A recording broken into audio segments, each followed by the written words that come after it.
श्री शिवाय नमस्तुभ्यम।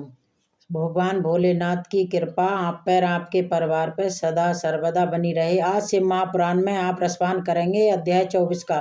इससे पहले के अध्याय में आपने जाना किस प्रकार हेमवान ने भगवान शिव के पास अपनी पुत्री की लगन पत्रिका भिजवाई थी, किस प्रकार उन्होंने विवाह के लिए आवश्यक सामान जुटाया था और किस प्रकार विश्वकर्मा जी ने दिव्य लोकों का निर्माण किया था ताकि सभी देवतागण और भगवान शिव वहां पर विश्राम कर सकें।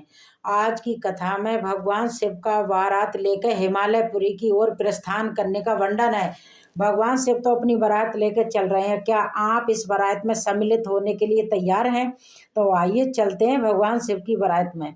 देवासी नारद कहने लगे, विष्णु शिष्य महापुराण पाथ हे विधाता, आपको नमस्कार है। हे कृपा निधे, आपके मुँह से अद्भुत कथा मुझे सुनने को मिली है। मैं भगवान चंद्रमौली के परम मंगल में समस्त पाप राशियों के विनाशक विवाहित चरित्र को सुनना चाहता हूँ। मंगल पत्रिका पाके महादेव जी ने क्या किया, परमात्मा शंकर की दिव्य कथा भी मुझे सुनाइए। फिर इस कथा को सुनाने से पहले, इससे पहले की वीडियो में मैंने आपसे प्रश्न पूछा था कि भगवान शिव हिमवान और मैना के घर कौन से भेष में गए थे उनकी परीक्षा लेने के लिए। तो भगवान शिव एक नट के भेष में गए थे। हो सकता है आप में इससे बहुत से लोगों ने लास्ट तक ना सुना हो। जिन्होंने ना सुना हो तो एक दोबारा से उस वीडियो को सुन सकते हैं। तो श्री ब्रह्मा जी कहने लगे, बेटा तुम बड़े बुद्धिमान हो, भगवान शंकर के उत्तम यश को सुनो। मंगल पत्रिका पाके भगवान शंकर ने जो कुछ भी किया वो बताता हूँ। भगवान शिव उस मंगल पत्रिका को प्रशंसा पूर्वक हाथ में लेकर हृदय में बड़े हर्ष का अनुभव करते हुए हंसने लगे।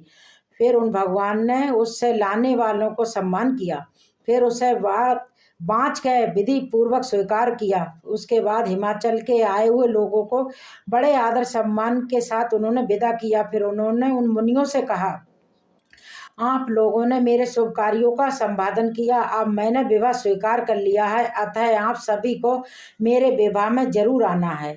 भगवान शंकर के ऐसे वचन सुनकर वे ऋषि बड़े प्रसन्न हुए और उन्होंने प्रणाम कर उनकी परिक्रमा करके अपने परम सौभाग्य की सराहना करते हुए अपने धाम को चले गए। मुने महालीला करने वाले देवर्षि भगवान शंभु ने लोकाचार्य का सहारा लेकर तत्काल तुम्हारा सुमरन किया और तुम भी नारायण नारायण कहते हुए बीना बजाते हुए वहां तत्काल ही आ गए।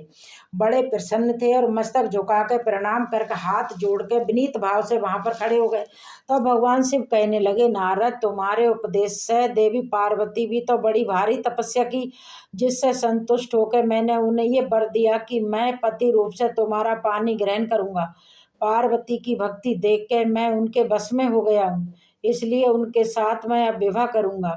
सत ऋषियों ने लगन का साधन और शोधन कर दिया है, इसलिए आज से ठीक 7वें दिन मेरा विवाह होगा। उस अवसर पर लौकिक रीति का आश्रय लेकर मैं महान उत्सव करूंगा।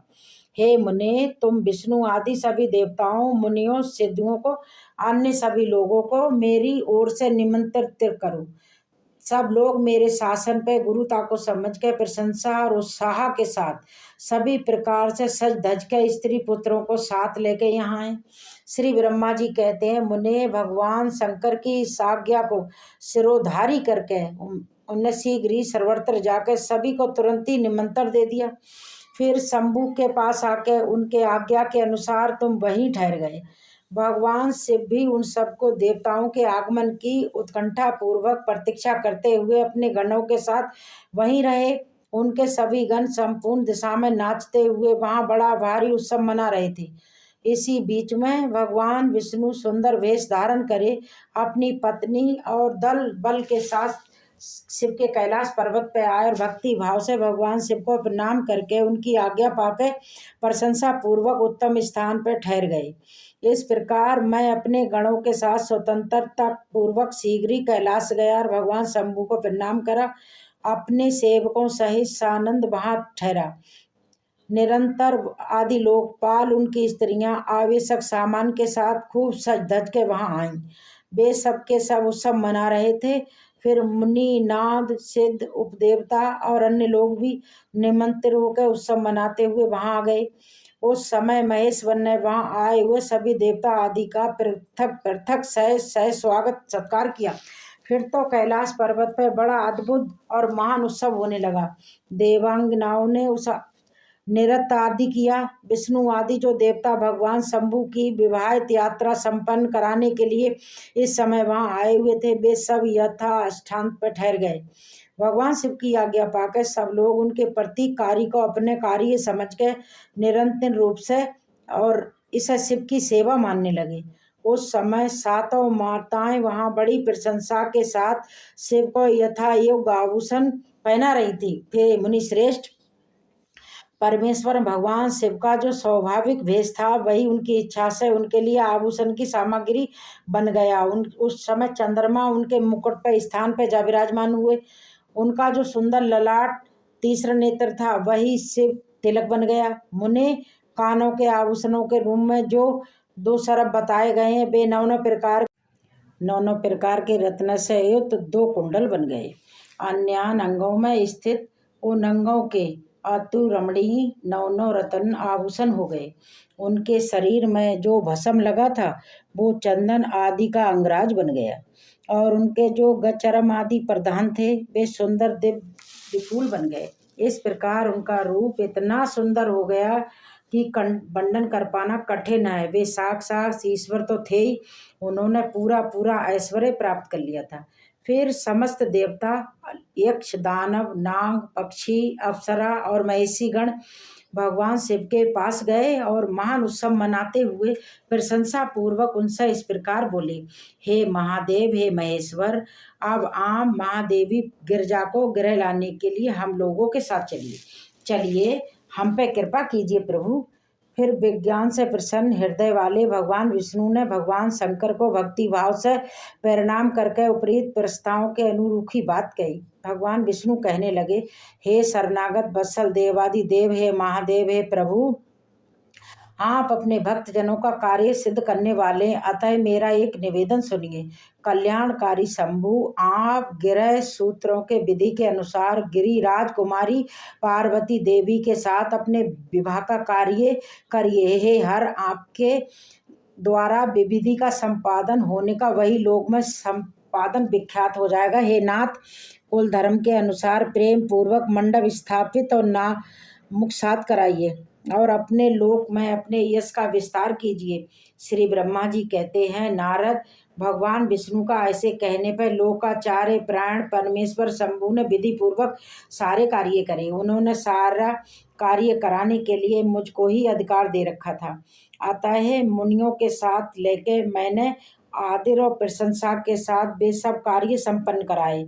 और सुनो नारद, उस समय कश्यप, अस्त्री, वशिष्ठ, गौतम, गुरु, कंड, बृहस्पति, सती, जमदग्नि, पराशर, मार्कंडेय, शिलापात, अरुणपाल, अत्रितशरम, अगस्त, सवन, गर्ग, शिला, दवीची, आदिची, कुलाद, कौशिक और शिष्यों सहित व्यास और बहुत से ऋषि जो भगवान शिव के पास आए, मेरे प्रेरणा से विधि पूर्वक आकर कर्म कराने लगे।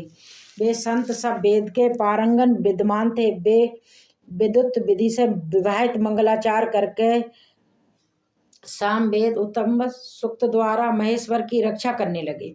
उन सब ऋषियों ने बड़ी प्रशंसा के साथ बहुत से मंगल कार्य कराए। मेरी और शंभु प्रेरणा से विघ्नों की शांति के लिए प्रीति पूर्वक ग्रहों का और समस्त मंडलवती देवताओं को पूजन किया। वे सब लौकिक वैदिक कर्म भगवान से बहुत संतुष्ट हुए और उन्होंने प्रशंसा पूर्वक ब्राह्मणों को प्रणाम किया। वे सर्वेश्वर महादेव देवताओं ब्राह्मणों को आगे करके उस गिरिश्रेष्ठ कैलाश से हर्ष पूर्वक वहां से चले। कैलाश से बाहर जाकर देवताओं ब्राह्मणों के साथ भगवान शंभु जो नौ प्रकार की लीलाएं करने वाले हैं सानंद खड़े हो गए। उस समय वहां महेश्वर की संतोष के लिए देवता आदि ने मिलकर बहुत बड़ा उत्सव मनाया। वहां बाजे बजने लगे, नाच गान होने लगा। इसके बाद अब महादेव अपनी बारात लेकर हिमालयपुरी की ओर प्रस्थान कर रहे थे। श्री ब्रह्मा जी कहते हैं, हे मुने, फिर भगवान शंभु ने नंदी आदि सभी गणों को अपने साथ हिमाचलपुरी को चलने की प्रशंसा पूर्वक आज्ञा देते हुए कहा, मेरे प्रीत्य तुम लोग थोड़े से गणों को यहाँ रखकर शेष सभी लोग मेरे साथ बड़ी उत्साह आनंद से युक्त होकर गिरिराज हिमवान के नगर को चलो। फिर भगवान की आज्ञा पाकर गणेश्वर, शंकर, केतराज, विदृत, विशाख, पारिजात, विकृतानंद, तिंदुत, कपाल, संदागर, कालक, कुंड, पर्वतक, महाकाल, अग्निक, अगन्मुख, गिनावह, सनाह, अमोघ, कोकिल, मेघमन्यु, तालकेतु, वृक्ष, चैत्र, सन्मुख, लोकांतक और भानक प्रवान तथा वीरवक अपने असंख्य कोटि कोटि गणों और भूतों को साथ लेके चल दिए। नंदी आदि गणराज अस्त गणों से घिरे चले आ रहे थे। क्षेत्रपाल और भैरव भी कोटि कोटि गणों को अपने साथ लेकर उत्सव मनाते हुए बड़े प्रेम और उत्साह के साथ भगवान शिव की बारात में चल रहे थे। सिर पर जटा का मुकुट धारण किए हुए थे। उन सभी के मस्तक पर चंद्रमा और गले में नील, वे सबके सब नेत्रधारी थे। उन सब ने रुद्राक्ष के आभूषण पहन रखे थे। सभी उत्तम भस्म धारण किए हुए थे और हार, कुंडल, केलू, मुकुट आदि से युक्त हो रहे थे। इस प्रकार देवताओं दूसरे गणों को अपने साथ लेकर भगवान शंकर अपने विवाह के लिए हिमवान के नगर की ओर चल दिए। चंडी देवी रुद्रदेव की बहन बनकर खूब उत्सव मनाती हुई बड़ी प्रशंसा के साथ आ पहुंची।